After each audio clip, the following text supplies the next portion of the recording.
Hello, I'm Maureen Simon, and I want to welcome you to a topic that's very close to my heart that I'd love to share some ideas and tricks and tips with you so that maybe you can have a little bit of an advantage in the world, something that will get you a bit of a head start.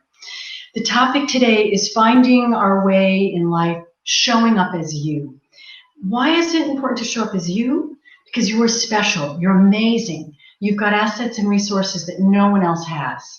So the big part about this is for you to understand that you're unique and you're talented, and there's things this world needs that I think if you didn't bring them forth, we wouldn't have in the world. So you are that important. The topic is so special to me because it's one that I've taken a lot of time in my life to learn about.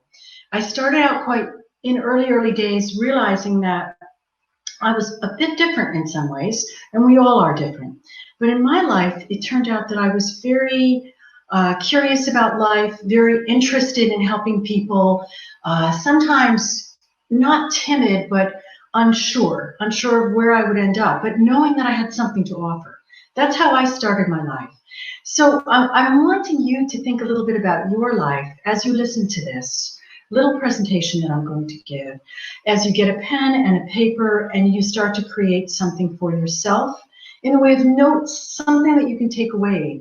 I have a very strong belief that in life we are given information and you don't accidentally just bump into this information. So you're probably here for a reason.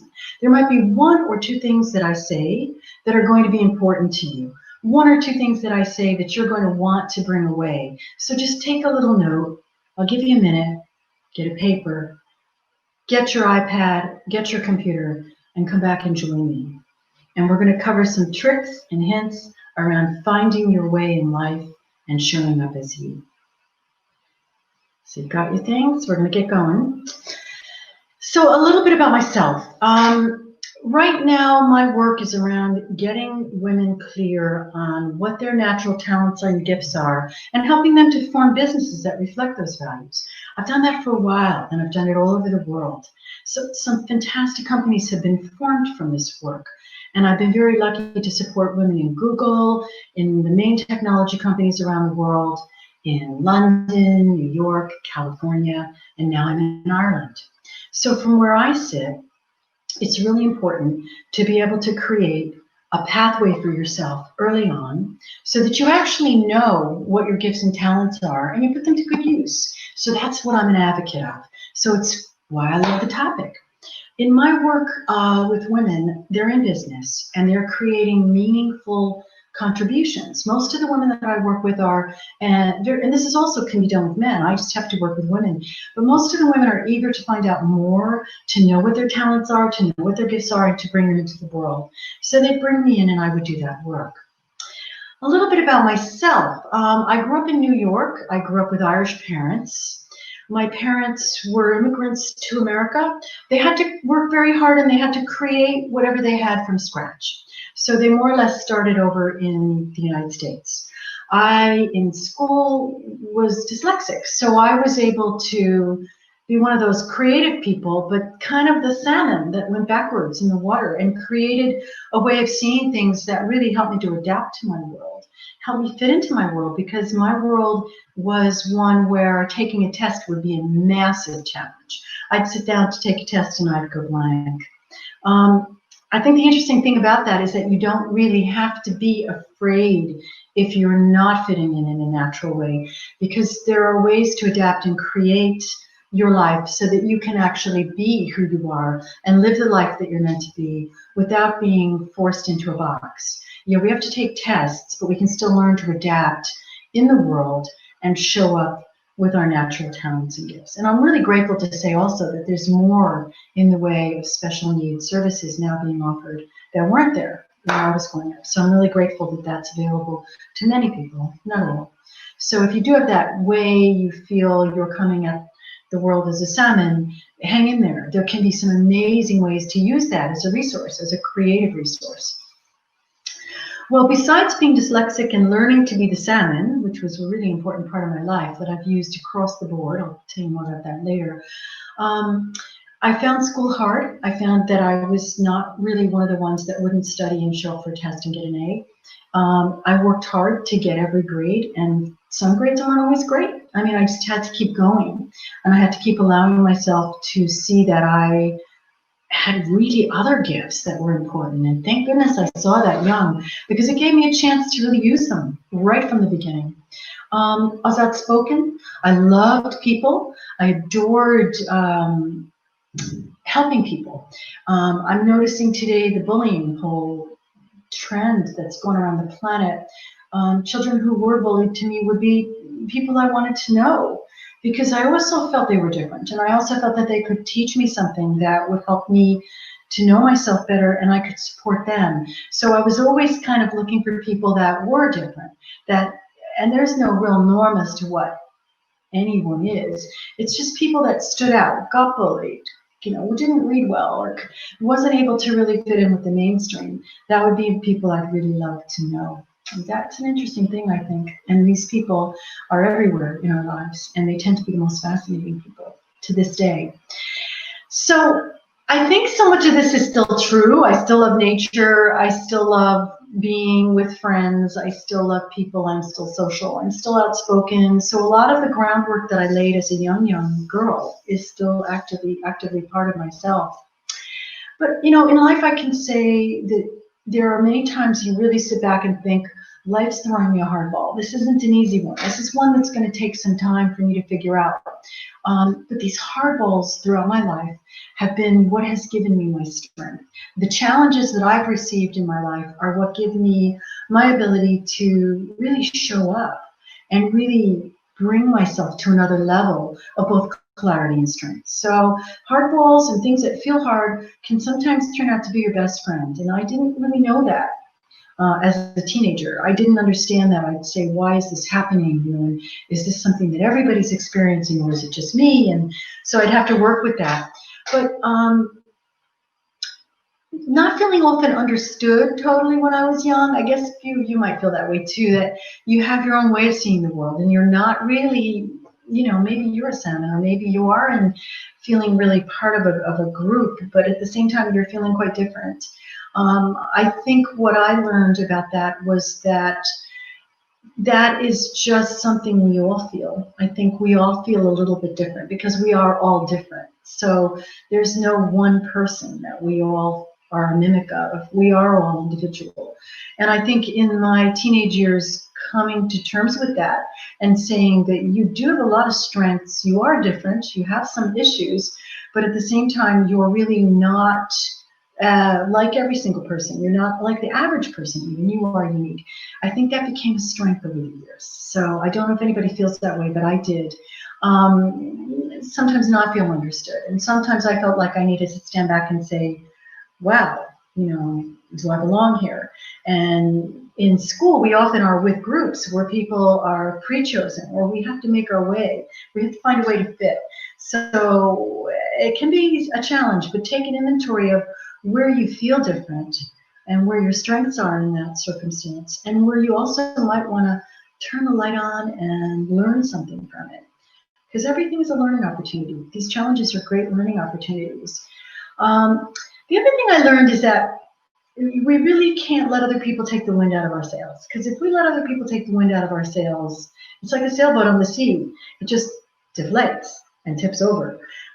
There's something about our own spirit that we have to buy into. We've got to understand that we've got some natural gifts that are important, and that we need to use those, and to first understand them and then use them in our lives. So the very first thing I did was have dreams, and these dreams were kind of big dreams. Ever since I was little, I dreamt very big, and as a big dreamer, I would feel like, yikes, and I might say it to someone, and they'd say, oh, you're nuts, you can't do that, that's crazy. But in my heart, I knew I could, and I always stay with them. I always stay with my dreams.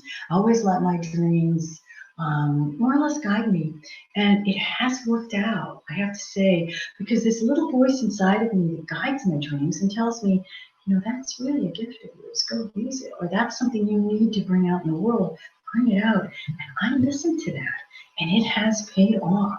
Have I been tested, and have people tested me and said, You're nuts. You must be mad all the time.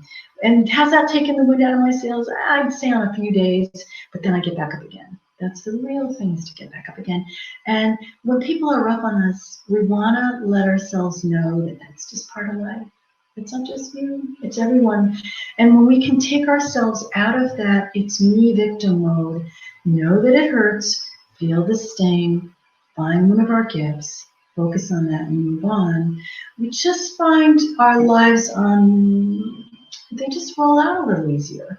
You know, sometimes I think we feel as though the whole thing is against us, or that life is a challenge. And the news is a big thing these days. I mean, you put the news on and everybody's running around in masks, distancing. So we are up against some new things, but it's nothing that the human spirit cannot work through. We have the tools and resources, and you guys are part of it. You're part of the solution. You're the part of the world that will be able to show your gifts and shine your lights, and you'll be needed, you know, and the world will make it. We'll do fine. It'll just be a matter of being our best, showing up fully, and seeing where we fit. That's all. And every person here is needed. So the main thing I want to say there is just have your dream and go for it. You know, don't hesitate to have a dream, and don't hesitate to go for it. And the biggest thing I find is, when I get to this point and I'm talking to people, is, well, how do I fully show up? I mean, they're nice things, and your story's a story, thank you, but my life is my life, and I want to know how to make this work in my life. And I think that even in rough times, we've got to come back to who we are in our strength and know who we are. And next thing we need to do is really believe in ourselves. Because I give you one little hint, and if this is the only thing you make a note of or write down, do. Every single person has a unique talent. And again, I believe if you were to make yourself aware of what those talents are, we're going to do a little bit on this in a minute, you would end up being a very strong person. And if I could get you to stretch that and believe that you're here for a reason, and that every single person is here for a reason. And my belief is that if you weren't here, no one else would do what you do the way you do it. So I think getting that strength at a nice young age is something that can give you a real edge in this world. So let's say you say, I'm going to believe in myself. And let's say you say, I'm going to start to learn what my gifts and talents are. You know, that's not given to you on a silver platter. That's something you actually have to go out there and do. Because if you don't, no one's going to do it. You might have a good guidance counselor or mentor or a friend that says, do you realize you're like a tech king? And you say, well, I love tech, and tech's a big part of my life, but I didn't realize that I was a tech king. That's a gift. That's an external gift. But most of what we get has to come from the inside.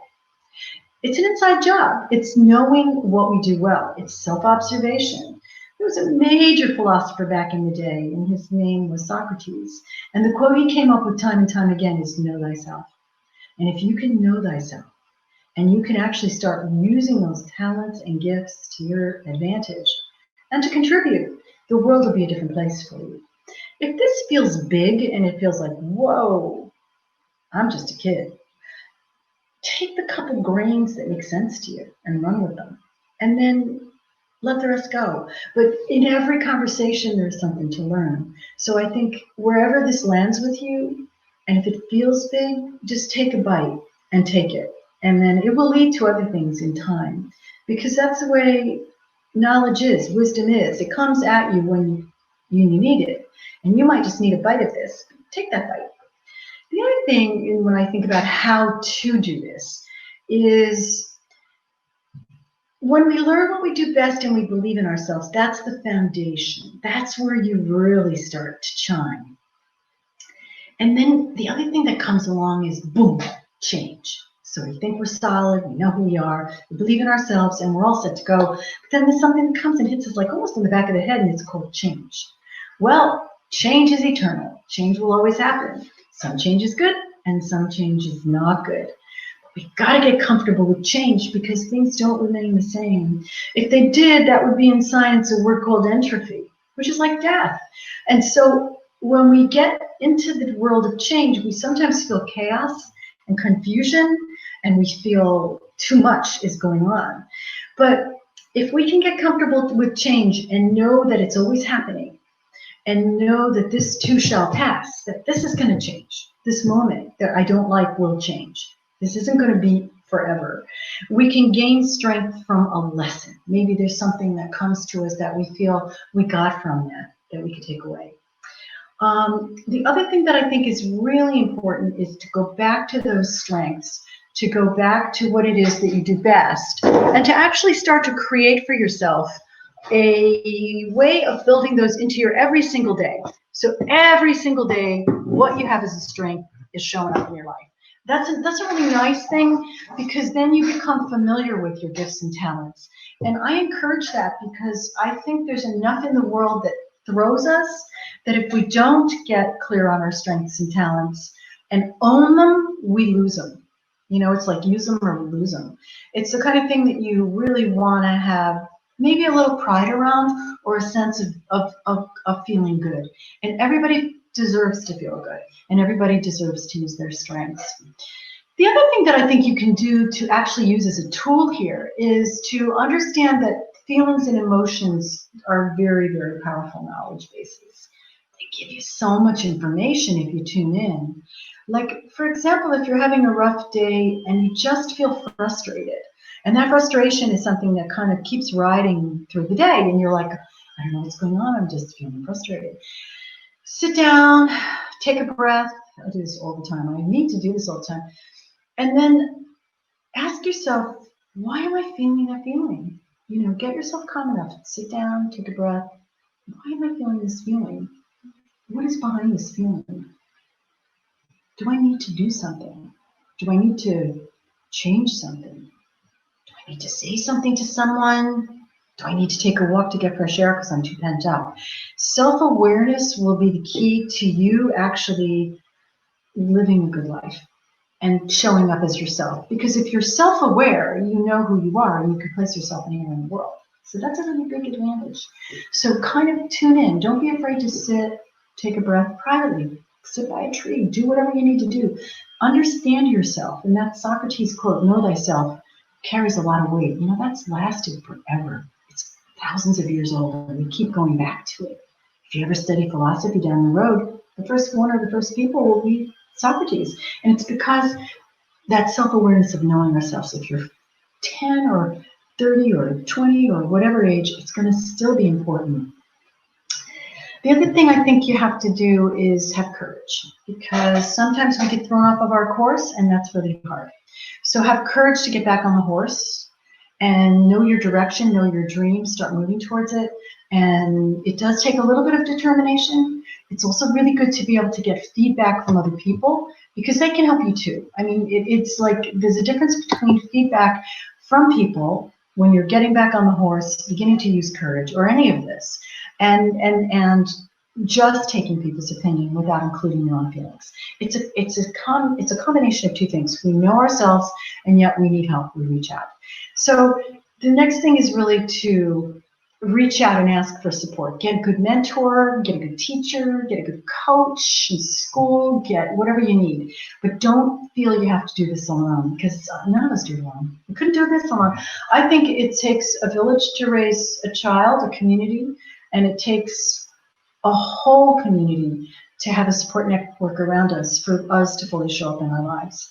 And I would never be timid about asking for help. I probably would say that would be a gift of mine since I was quite young, is to go to someone and say, what do you think about this? But then I'd also know myself, but then I'd ask, what do you think about this?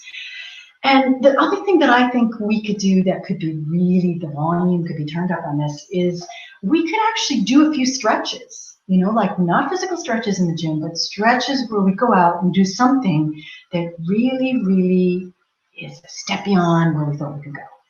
Towards our dreams, towards something healthy for ourselves, towards a vision. And I think when we do that, we end up really, it's like when you're in the gym and you do one exercise that you didn't think you could do, but then it opened up your whole sense of how good you can feel. Or if you have something pent up and you never speak up and you go tell someone what you needed to say, it's that feeling. It's a feeling of, whoa, I just did that. And we need to do that. That's your stretches. They stretch you a little. They move you forward. Really important. So the other thing I want to do here is I want to talk to you a little bit about an inventory. So I'm going to give you some thoughts, and if you have your pen or your computer, this would be your moment to make some notes as well. So if you could ask these questions to yourself, even offline, go and ask them and see what happens. You'll get information, and the information will be invaluable. And so the first question I have is, what do you love to do? Could be on social areas, it could be a game, it could be anything. Just get to know. And what does that mean? If you love that game, what's about that game do you love? And gather information about yourself. That's the know thyself bit, and it's the self-awareness bit. Super important. And what are your favorite tasks? If you go off and do something, is there something that you love? Notice that. I mean, this is as simple as it gets, and this is how we gather information about ourselves. It's really important. And then, what favorite activities do you do? Is it with people? Is it with animals? Is it in nature? Is it when you're delivering something to friends and giving? Or what is it that you're doing that really allows you to feel happy? And that's information we need to take heed of. We've got to use that as a part of who we are. The other thing I noticed as a child was, did I like being inside or outside? And I found I loved being outside. I loved, give me a tree, let me climb it. Give me some nature trails, let me walk them. And then at the same time, I noticed in my work, I'm inside a lot. So one of the things I have to do is get outside a lot, or else I feel pent up. So that, remember, was one of the things I said as a child. I love the nature, the connection, raised with Irish family. Nature's huge. So I learned that that is a part of me that I have to keep alive, no matter where I am, till I'm 110 if I make it. So it's like one of those things you've got to really notice and make sure you're getting what you need. The other thing is, are you good with your mind? Are you good with your hands? Just notice things that you like. You don't need answers to these questions, but you need to have some self-awareness around them. So I'm just asking you to take an inventory of your own likes and desires. And then we always get back into our greatest abilities and talents. What are our skills? I mean, that's obvious, right? And if you're working with a guidance counselor or a coach or someone, they're going to help you figure that out. But tune in yourself. When I do a certain activity, I excel. That's information. Do you like doing that certain activity? Important information. So we start to gather this knowledge. And am I good with people? Can I build teams? Am I a leader? Do I stand behind? Little things we notice, and we build those into our whole life. And that helps us to be us when we show up. So I'm going to leave you with a couple questions that you can answer on your own and see what kind of information you come up with. So what are your natural talents and gifts? These are ones you like. I'd like them to be ones you like, because we could put things down that we're pretty good at, but we hate, and it's not going to get us very far in life. Most people get pent up and not very happy when they do things they really don't like. We're creatures of, and I guess we're creatures of knowing that joy is an important part of living. And if we're that far off joy and we spend our whole life doing something we don't like, that's not a very good way to live. So what are your natural talents and gifts that you enjoy? And then the second question I have, and you can write these and do them later, is what would your life look like if you were fully living it? Do it at this stage, and answer that in a 5-year period. Answer that in another 5-year period. It will change, but there might be little threads, like I showed you, that I carried over many years that are now really active, and I love my life.